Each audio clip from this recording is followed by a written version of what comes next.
बहुत अच्छा लगेगा।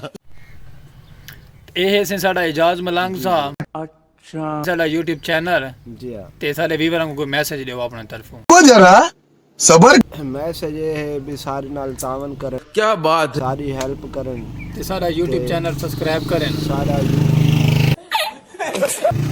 ਤੇ ਮਿਹਰਬਾਨੀ ਕਰੋ। तो मेहरबानी। तुमसे ना हो पाएगा।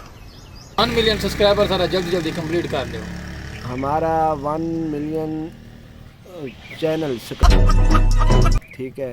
ते वीडियो साड़ी शेयर भी किया करो। हमारी वीडियो शेयर भी किया करें और हमारे साथ खास तावन कहना क्या चाह रहे हैं भैया? आके तुम्हारी आस पे जींदे बैठे हैं। आपकी आस पे जी रहे हैं हम।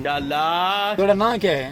मेरा नाम मोहम्मद इजाज मलंग घरों बारम तंग। जब बेइज्जती है ते हुण सारे वीवरां नाल कोई मोहब्बत प्यार दी मोहब्बत ते बहुत कीती है ਜਦੋਂ मैं पैदा ਹੋਏ। जल्दी बोल, कल सुबह पनवेल निकलना है।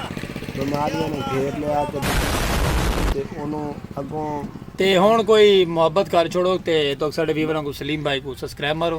नहीं मिलदे नਵੇਂ ਵਲੌਗ ਭਰਾ ਵਿੱਚ। ਨੂੰ ਸਬਸਕ੍ਰਾਈਬ म्यूजिक ਤੇ ਖੁਸ਼ੀਆਂ ਤੇ ਕੋਈ ਇਹੋ ਜਿਹੇ ਮਜ਼ਾਇਆ ਪ੍ਰੋਗਰਾਮ ਫਿੱਟ ਨਵੇਂ ਵਲੌਗ ਵਿੱਚ ਜੇ ਤੁਹਾਨੂੰ ਨਵੇਂ ਮਿਲੋਗੇ ਤੇ ਮਿਲਾਂਗੇ नए हो तो सब्सक्राइब करो। ਵੀ ਇਹ ਸੁਣਾਓ। ਤੇ ਦੂਜਾ ਤੁਸੀਂ तू मेरा पुत्र छुट्टी का ਸਾਰੇ दुआ कर छोड़ो साडे आगे। ਸਾਰੇ ਹਾਕੇ ਦੁਆ ਕਰਾਏ ਚਾ बस बेटा